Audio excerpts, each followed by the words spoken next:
A new financial revolution is taking shape in America, and this time it's coming from an unexpected place, the White House. The Trump administration is exploring a controversial new idea that could change how millions of Americans buy homes, allowing home buyers to back mortgages with cryptocurrency. To some, it sounds like a futuristic innovation, a way to bring blockchain technology into the heart of the U.S. housing market. But to others, it's a financial experiment with risks that could echo the subprime crisis of 2008. So what's really happening here?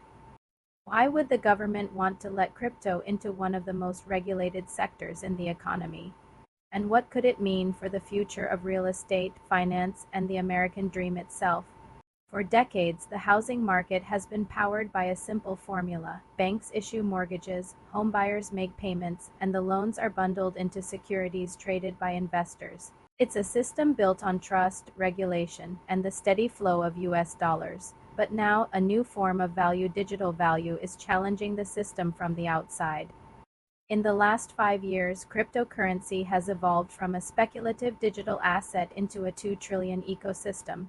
And while Bitcoin and Ethereum grab headlines, the real game changer isn't the coins themselves, it's the blockchain infrastructure behind them. This technology allows financial assets to be digitized, traded, and tracked in real time without banks, middlemen, or traditional clearance systems. In other words, it makes the flow of money programmable. That's what has policymakers intrigued and nervous. The Trump administration's latest proposal, still in exploratory stages, would allow certain crypto assets, such as stablecoins or tokenized US dollars, to be used as collateral for mortgage lending. Here's how it would work. Imagine a homebuyer holds $100,000 worth of stablecoins, digital tokens pegged 1-to-1 to the US dollar. Instead of selling them for cash and transferring money through banks, the buyer could lock those assets into a digital escrow account. That crypto would then serve as part of their mortgage backing, similar to a down payment or security deposit, tracked and verified on the blockchain. In theory, this system could make homeownership faster, cheaper, and more inclusive. Transactions would settle in seconds instead of weeks. Verification could be automated through smart contracts, and borrowers outside the traditional banking system, including self-employed individuals or those without long credit histories, could gain access to new forms of financing. That's the vision, but the reality is far more complex. First, let's talk about why this idea even exists. For years, Trump and his economic advisors have pushed for policies that expand homeownership, stimulate real estate development, and reduce dependence on traditional banks. Crypto fits neatly into that philosophy. By using blockchain-based assets, the government could theoretically tap into a new pool of liquidity, global, digital, and decentralized. It could attract crypto investors to U.S. real estate markets, potentially boosting demand for housing and construction. And politically, it signals a clear stance. The United States is open for financial innovation, not afraid of it. In fact, Trump's team sees this as part of a larger effort to make America the capital of digital finance, taking leadership away from nations like Singapore and the way which have already integrated crypto into parts of their housing and banking systems.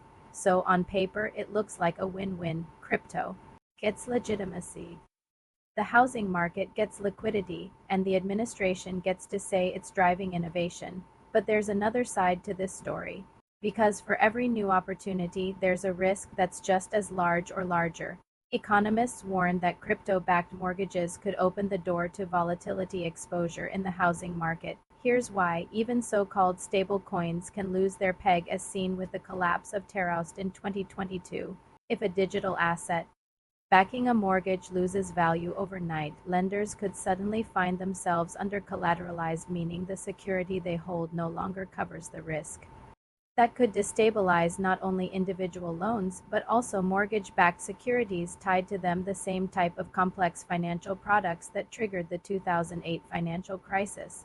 The second concern is regulation and transparency. Traditional mortgages go through layers of verification, credit scores, income checks, appraisals, and strict compliance with federal housing laws. Crypto, by contrast, operates in a space that's still largely unregulated.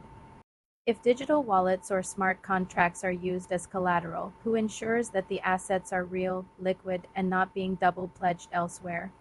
Who audits the code behind the transactions? And who steps in if the value crashes or the borrower disappears behind an anonymous wallet address? These aren't theoretical questions, they raise the same issues regulators have been struggling with in every crypto-related sector. There's also the question of accessibility. Proponents claim crypto-backed mortgages will democratize housing finance. But in practice, the average American doesn't hold digital assets. Crypto wealth is concentrated among a small fraction of the population, largely high-income, tech-savvy investors. So while the program could make it easier for wealthy crypto holders to buy property without selling their tokens, it may do little for the working class. Families still struggling to afford a down payment. In short, it risks widening the wealth gap it's supposed to close. To understand the appeal, it's worth looking at who stands to benefit most. Crypto lending firms, fintech startups, and tokenization platforms see this as a golden opportunity to move from the edges of finance to the center. If they can get government approval for blockchain-backed mortgages, it would effectively validate the entire FI industry. For banks, the opportunity is more defensive. They know disruption is coming, so partnering with fintechs could help them stay relevant in a world where transactions move at blockchain speed. For real estate developers, the upside is liquidity.